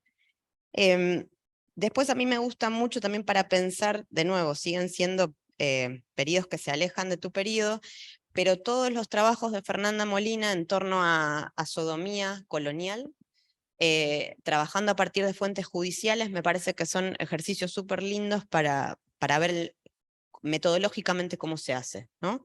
Con fuentes que muchas veces son áridas, exiguas, fragmentarias, pero digamos, cómo hacer para recuperar un conjunto de fragmentos que nos permitan pensar algo en torno a estas prácticas. Y a mí me gusta mucho el trabajo de Máximo Javier Fernández, que él viene de la antropología, pero que su directora viene de la historia.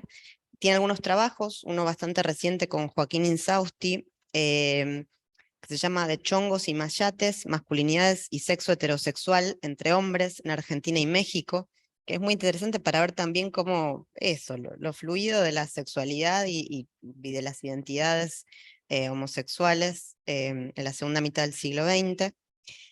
Para cerrar, finalmente, me gustó mucho cómo organizaste la ponencia, digo, también en plan de hacer comentarios que sirvan para que estas instancias sean amables y fructíferas para que sigamos avanzando como investigadores.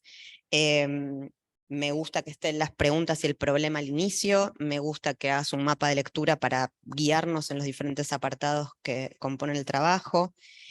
Y para próximas investigaciones en donde, digo, ya pasaste esta fase de discutir con esta historiografía medio berreta, ahora, digamos, tenete confianza para poder producir algo en torno a esto que estás viendo, hacé valer, por ejemplo, las lecturas que tenés de otras producciones historiográficas serias acerca de, por ejemplo, estas figuras oliendo el loto en estos, yo no sé cómo se dice, iba a decir jeroglíficos, pero no sé lo que son, esas pinturas. Porque, digo, también es importante, una vez que hacemos las discusiones, poder hacer también una propuesta superadora, argumentada, historiográfica, ¿no? Entonces, felicitaciones y adelante. Gracias. Bueno, el último comentario es el de Matías Grinchpun, que va a comentar a Alejandro Toja. Matías es doctor en Historia por la Facultad de Filosofía y Letras de la UBA. Sé que lo presentaron hoy, pero hay más gente, menos gente, volvemos a presentarlo. Es becario postdoctoral del CONICET con lugar de trabajo en el CIS-IDES y docente de la Facultad de Ciencias Económicas de la Universidad de Buenos Aires. Ha publicado en revistas académicas de la Argentina y del exterior, al tiempo que ha contribuido con obras colectivas como Hacer Patria, de TCO Press 2020, y La Argentina y el siglo del totalitarismo, Prometeo 2022. Es miembro de diferentes núcleos de estudio y ha realizado también estancias de investigación en el exterior. Eran muchas, Mati, perdón que no las puse a todas. Bueno, comienzo de nuevo agradeciendo que me hayan invitado a comentar la ponencia y también le agradezco a Alejandro por la presentación y también por el texto que un poco es el denominador común, no solamente fue de agradable lectura, sino que me obligó a salir doblemente de mi área de confort, porque no solamente tenía que ver con la historia antigua, sino también la historia de los Estados Unidos en el periodo colonial, cuando todavía no eran los Estados Unidos, en las primeras décadas independientes, que es un periodo que me interesa, que lo conozco por haber dado clases al respecto, pero no soy especialista ni mucho menos. Lo primero que quería destacar es que la ponencia va al hueso, porque pocos textos antiguos, me parece, son tan influyentes como la Biblia. Podríamos quedarnos sin aliento hablando de la estela de los buitres, de la épica de Gilgamesh, del Código de Hammurabi, pero millones de personas no los usan para rezar todos los días. Así que ahí se mete, creo yo, en un campo que es inmenso, como es el de los usos de la Biblia, que bueno, si uno se pone a ver la intertextualidad de la Sagrada Escritura, medio como que se queda con todo el canon occidental, con todas las comillas que le quiera poner. Dentro de eso, creo que está muy bueno cómo reconstruirse el contexto sociohistórico específico en el cual va a aparecer el Libro de Mormón, incluso recuperás bien los sedimentos, como un primer elemento, la reforma, sobre todo la denominada reforma radical, y cómo esto termina traduciéndose en una mirada milenarista y mesiánica que se lleva al Nuevo Mundo. Por un lado, la visión de América como un Edén que le habría sido dado a un pueblo elegido para poder aprovecharla, pero también la visión complementaria y a la vez antagónica de América como ese continente donde la naturaleza ha caído y donde Satán anda a sus anchas. Después está la independencia de las 13 colonias como una segunda capa, donde me parece que aparece muy fuerte la cuestión de la excepcionalidad, es decir, si hay una nueva nación es porque tiene algo que aportarle al concierto de los pueblos humanos. Y acá es donde vos rastreás el comienzo de lo que ya en el siglo XIX se va a conocer con el Destino Manifiesto y que después va al relato terneriano y demás. Y como última capa, este Second Awakening, me parecía interesante, quizás ahí hubiera estado bueno un poco profundizar qué tipo de relaciones culturales y sociales hay entre este Second Awakening y estas primeras décadas de los Estados Unidos, donde junto a la definición del propio Estado tenemos la definición cultural y simbólica de la nación, cómo se perciben a sí mismos, o cómo una élite construye esta percepción de unos Estados Unidos. Dentro de este contexto aparece el Libro de Mormón como reflejo de intervención, algo que podríamos decir de cualquier texto, en tanto y en cuanto son un producto de su contexto, pero sin caer en una mecanización, porque en el fondo lo que aparece en esos textos es una simbolización de un contexto, como un autor percibe ese contexto, que no es lo mismo que el contexto en sí, si lo queremos ver de esa manera. Y también una intervención, ¿no? Porque frente a eso, por algo se decide escribir un libro. Y retomando este doble enfoque, respecto del reflejo, vos marcás muy bien estas huellas que hay del contexto de producción. Por ejemplo, la afirmación de que Sedequías reinaba en el 600 a.C., cuando hallazgos arqueológicos posteriores modifican esa datación. Este dato bizarro de que las tablas de bronce estaban en un egipcio reformado, que te lleva a preguntar cómo un judío en el siglo 8 o 7 a.C. va a hablar este egipcio reformado. Y ahí para mí había toda una pregunta interesante sobre el capital simbólico que llevaba Egipto y el egipcio, sea por esto que comentaba yo del esoterismo, pero también en este contexto de Champollion y de la primera egiptomanía.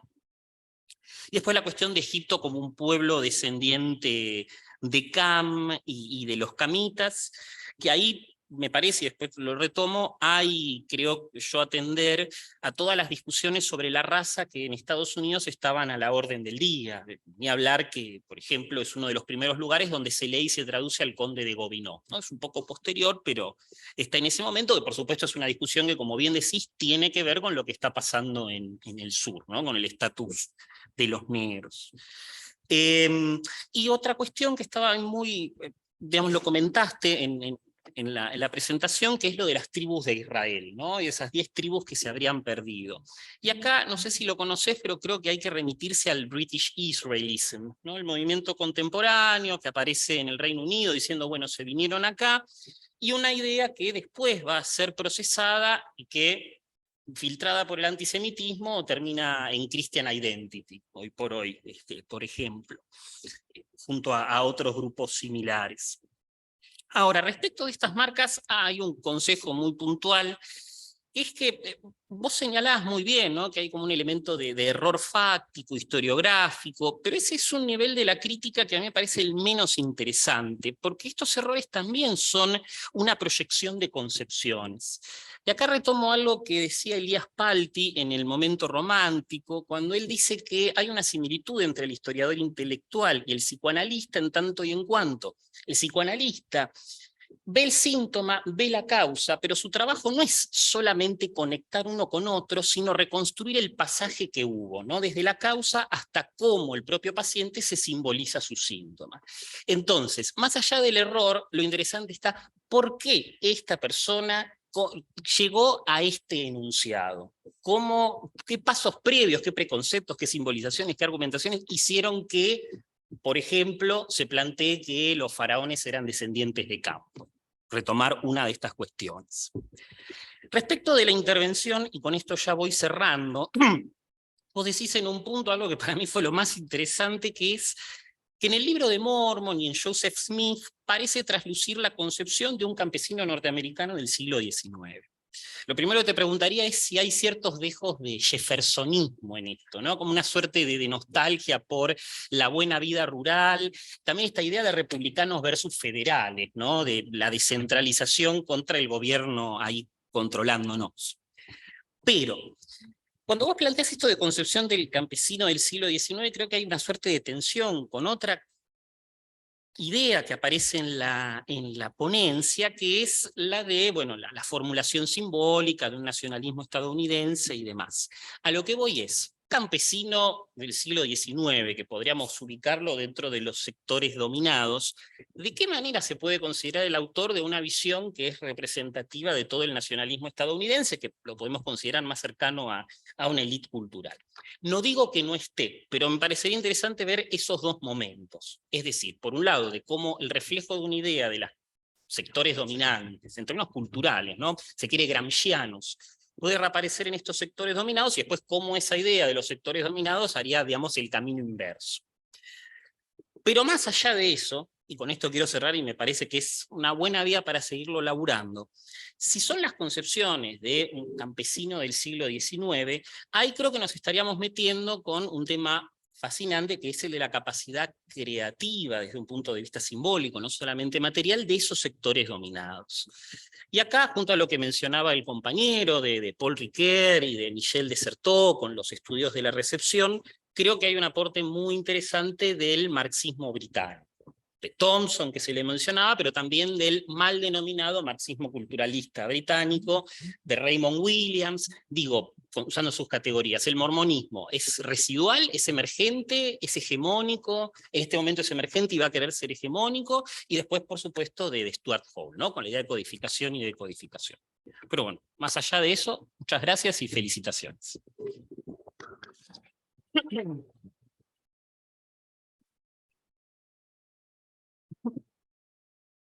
Perdón, es que estamos cortos de comité organizador y hay como que organizar muchas cosas. Chicos, acá ese, Bruno y Alejandro, si quieren comentar algo. Y ahí abrimos una ronda de discusión que se puso interesante para mí. No, yo por mi parte agradecerle a Alejandro que haya leído el trabajo, y todos los comentarios son obviamente bienvenidos en estas instancias que estamos arrancando todos haciendo escritos académicos. Tomo todas las cuestiones de la descripción más precisa y de identificar en la fuente esas cuestiones de teoría y metodología. Así que me llevo todos los apuntes para ponerlo en práctica, más para una tesis que para un artículo, pero puede ser. Muchas gracias, Alejandro. Bruno. No, yo también agradecer, Matías, a todos, gracias por la devolución. Sí, justamente un detallecito nada más.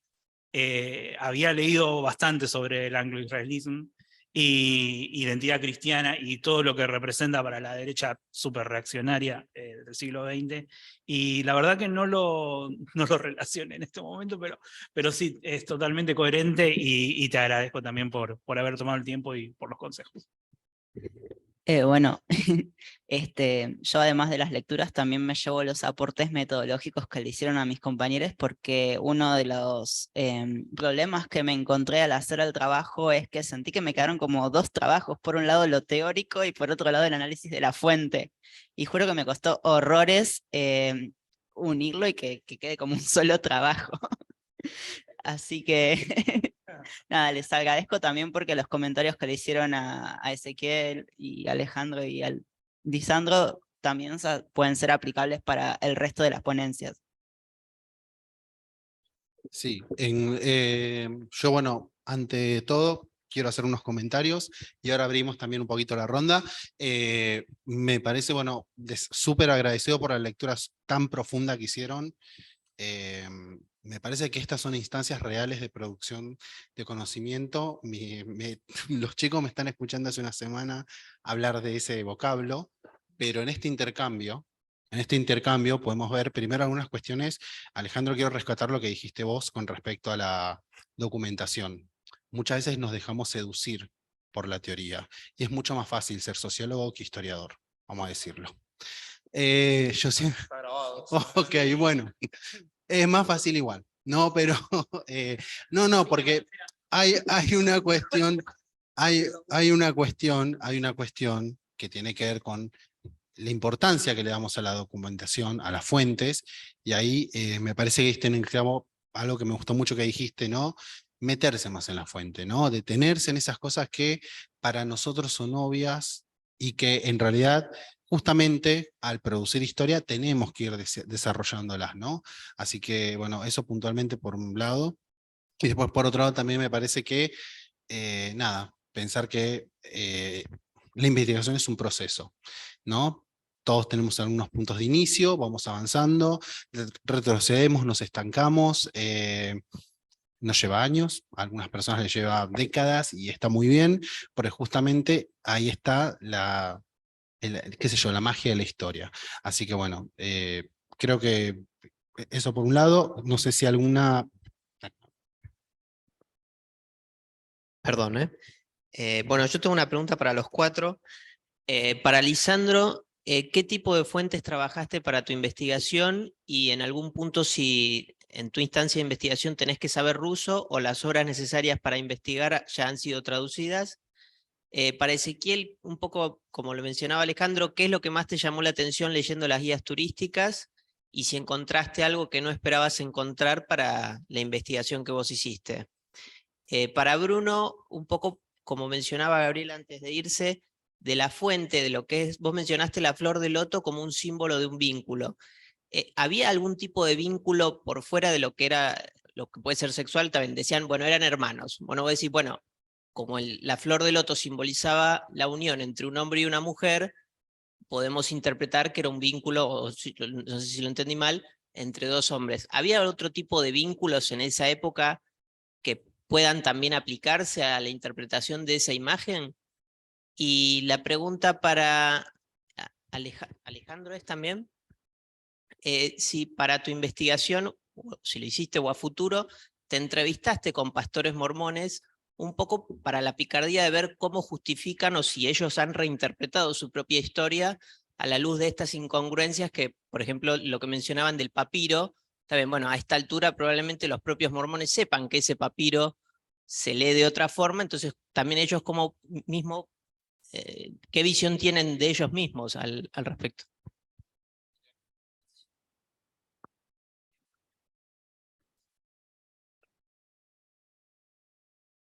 Bueno, hola, encantada con esta mesa, felicitaciones. Mimo especial para los adscriptos, muy lindos los trabajos. Solo un comentario que me suscitó, bueno, la reflexión de tu comentarista, Ezequiel, ¿no? Y tu propio trabajo hablando de este tema. Bueno, es esta guía en particular y tiene que ver con Egipto, pero me hiciste acordar algo. Bueno, es un novelista importante para la literatura inglesa de principios del siglo XX, que habla de una cosa en sus novelas, siempre se ven situaciones de ingleses en el exterior, digamos, ¿no? Bueno, es el autor de Pasaje a la India, que después se transformó en una película muy famosa y demás, ¿no? Que es Forster, Edward Forster. Y hay una de las películas en la que hay, bueno, en Pasaje a la India, viste que son dos inglesas, ¿no? La madre y la novia de un joven funcionario, bueno, y para la chica es el primer viaje fuera, ¿no? Ahí no se ve el tema de guía ni de nada, pero en otra película que es además del mismo director y basada en la novela del mismo Forster, que se llama Una habitación con vistas, la película creo que se llamó Un amor en Florencia, sí, A Room with a View, una habitación con vistas, es la traducción al castellano, aparece una joven inglesa, otra vez, con una chaperona, digamos una tía, algo así, y van a Florencia, y lo que tienen a la mano, que además en la película lo han representado, y está en la novela, es, como decían ellos, el Baedeker, que eso era un libro, que era una guía para la gente que hacía turismo en el siglo XIX a los grandes sitios. Entonces la chica va a ver todo lo que hay de importante en Florencia, los museos, los monumentos, y anda con la guía en la mano, mirando todo, ¿no? Entonces, no sé si lo de Murray sería para Egipto también, y me acordé que, claro, estas son todas cosas que me fueron surgiendo mientras te escuchaba a vos y a tu comentarista. También en la segunda mitad del siglo XIX es el momento en que surgen las agencias de turismo. Entonces, claro, yo pensaba qué público, habría que ver un poco por ahí. Se me fueron ocurriendo ideas sueltas, ¿no? Te lo estoy diciendo así como me acordaba por ahí de estas cuestiones que son más para los europeos o los ingleses en Europa, digamos, los ingleses en los lugares importantes, las ciudades grandes, ¿viste? Cuando van a Roma, a Florencia o a París. Eso aparece también en la literatura del siglo XIX, ¿no? De la segunda mitad, así que a lo mejor podés tener un cruce de referencias, ¿no? Históricas y literarias, indagar un poco de las agencias de turismo.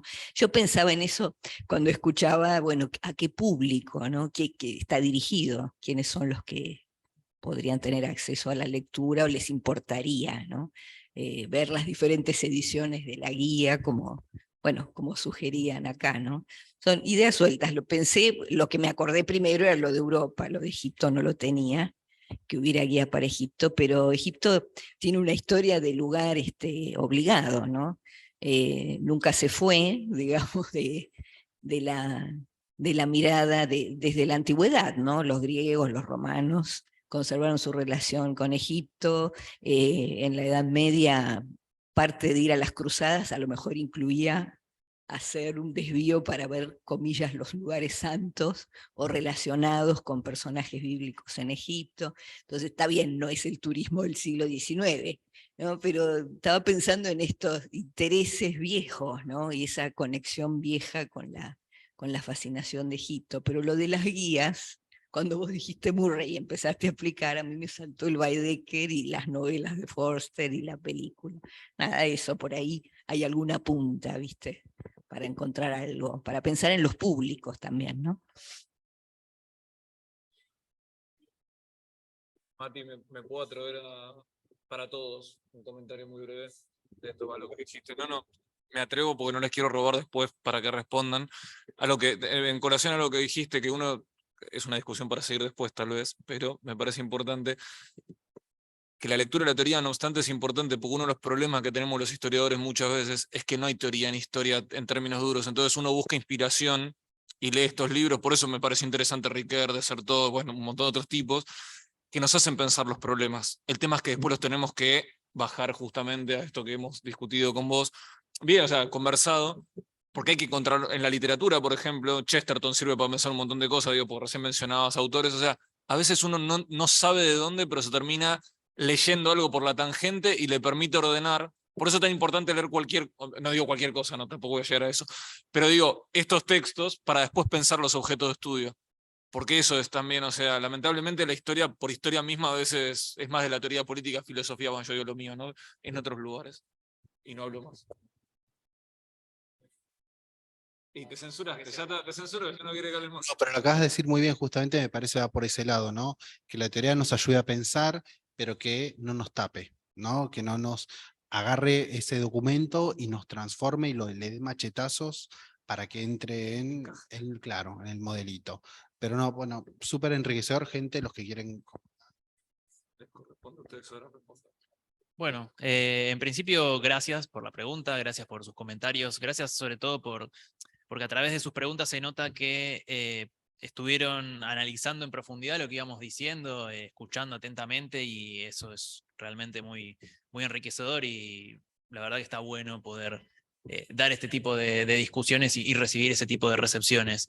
En lo particular que me preguntabas específicamente, justamente diste en la tecla dentro de uno de los comentarios importantes que hay dentro del trabajo. Yo lo dejé un poco afuera para seguir una linealidad dentro de la ponencia, pero dentro del trabajo hay toda una discusión al respecto de las fuentes, porque las fuentes son algo complicado para analizar este tipo de historiografías dentro de la Unión Soviética.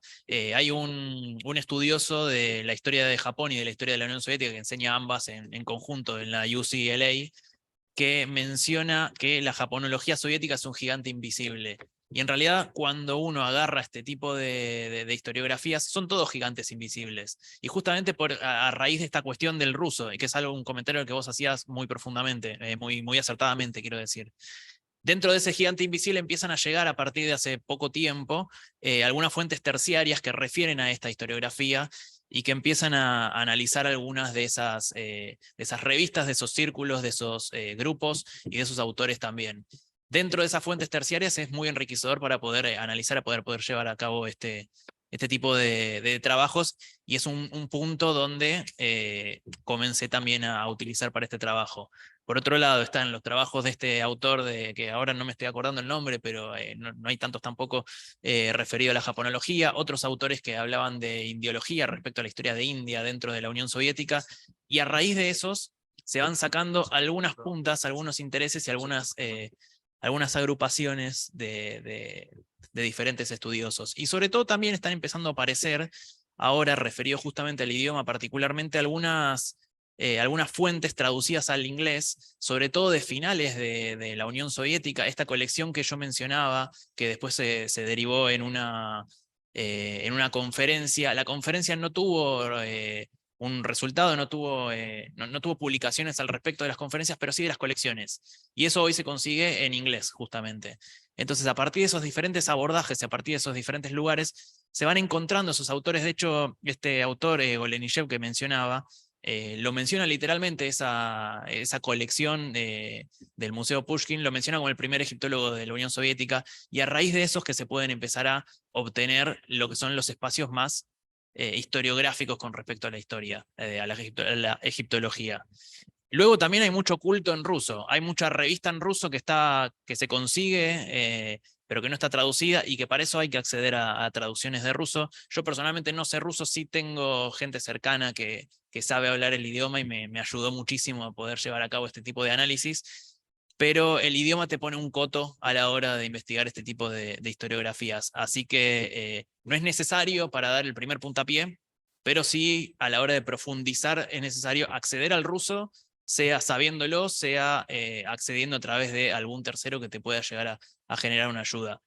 Este trabajo tenía una intención introductoria, una intención de comenzar, porque en español casi no hay nada publicado al respecto, pero las profundizaciones y sobre todo los comentarios que me hicieron que van a ameritar seguir profundizando, van a ameritar profundizar en este idioma. Pero bueno, por ahora eso, por ahora las fuentes son mayoría fuentes terciarias, fuentes que son de analistas en inglés refiriéndose a través de su conocimiento del idioma ruso de diferentes personas, y algunas traducciones que están empezando a aparecer, además de algunas revistas de arqueología rusa.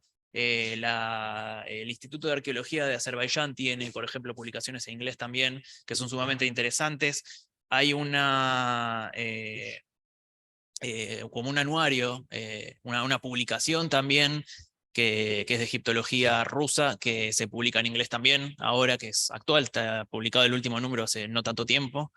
Y en ese sentido empiezan a aparecer algunas fuentes que van hacia ese lado. Es un trabajo complicado y realmente está incluido dentro del trabajo porque no es fácil acceder a esas fuentes. Yo insisto en esa palabra gigante invisible que me parece que pone en 2 palabras simplemente el desarrollo mismo de todo el trabajo.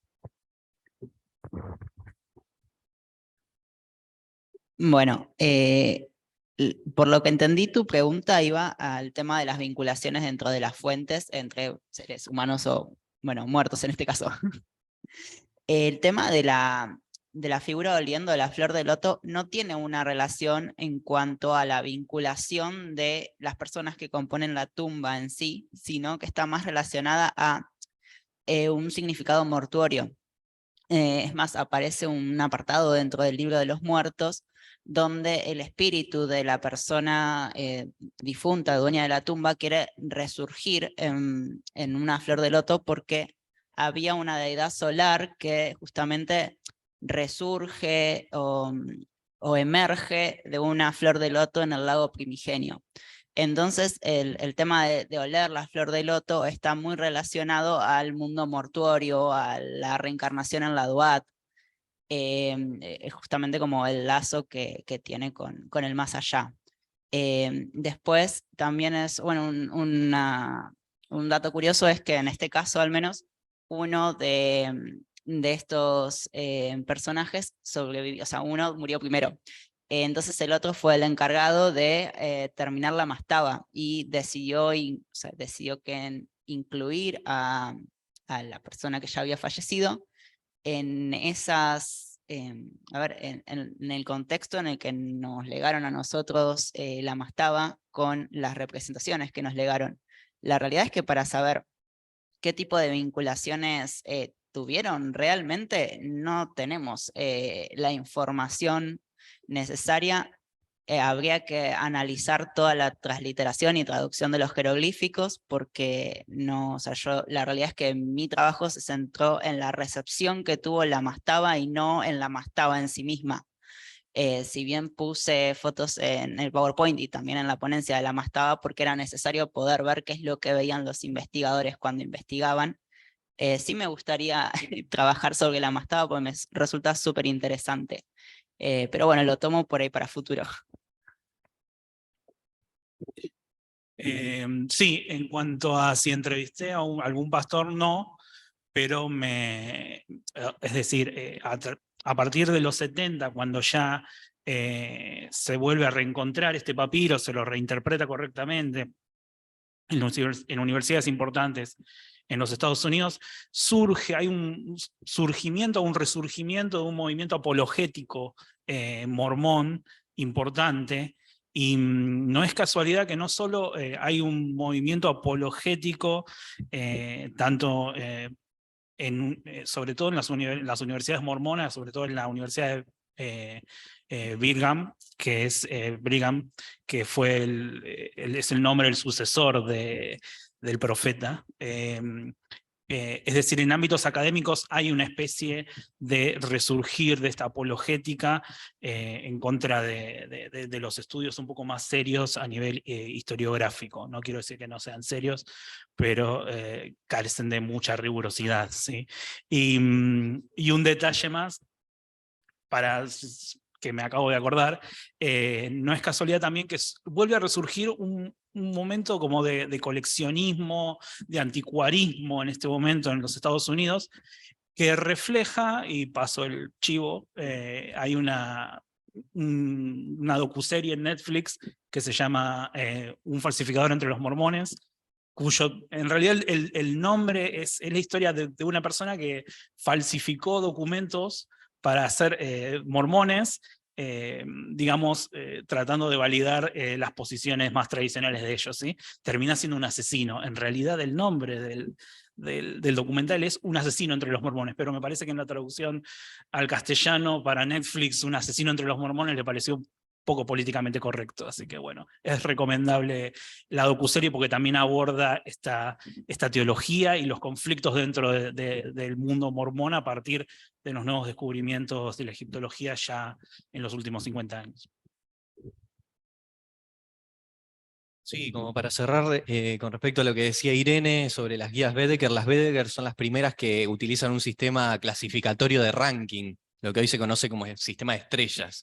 Y después está Thomas Cook, que son los que innovan en la industria con los paquetes turísticos, los primeros paquetes turísticos. Entonces ahí quizás es interesante proponer un estudio comparativo entre los tres, que son las más importantes, y nada, explorar diferentes preguntas y diferentes disparadores. Con respecto a lo qué es lo que más te llamó la atención, dos cosas. Una que decía Ale recién, con respecto a las reediciones. Es muy interesante cómo se reeditan constantemente, incluso sin grandes modificaciones. Y la segunda cuestión es esta cuestión de la multiplicidad que hay de elementos que hay dentro de las guías. No solamente son manuales de texto, sino que también hay cuestiones relativas a la demografía, la fauna, la publicidad, precios, pesos y medidas, etcétera, ¿sí? Hoteles. Eso también me llamó mucho la atención, porque de una sección a otra uno pasa de leer algo relacionado con la historia y la historiografía, y después pasa a leer algo sobre turismo, y después pasa a leer algo sobre geografía, y después pasa a leer algo sobre publicidad. Entonces, ahí uno es donde, bueno, el trabajo trataba de decir que hay que tocar diferentes puntas y hay que saber como un poquito de todo en cuanto a la teoría y la metodología, pero bueno, es un trabajo que está en construcción y que trataremos de seguir en ese camino.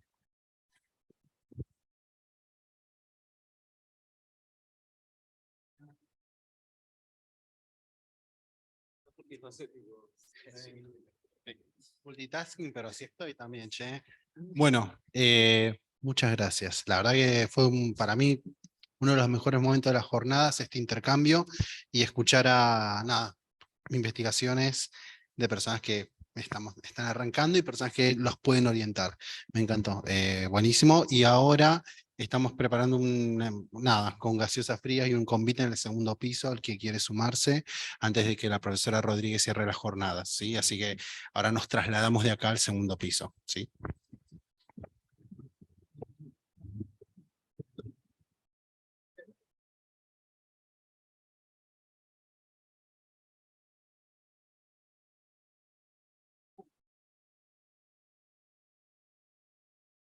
Sí, no me acuerdo si no, que lo habían puesto.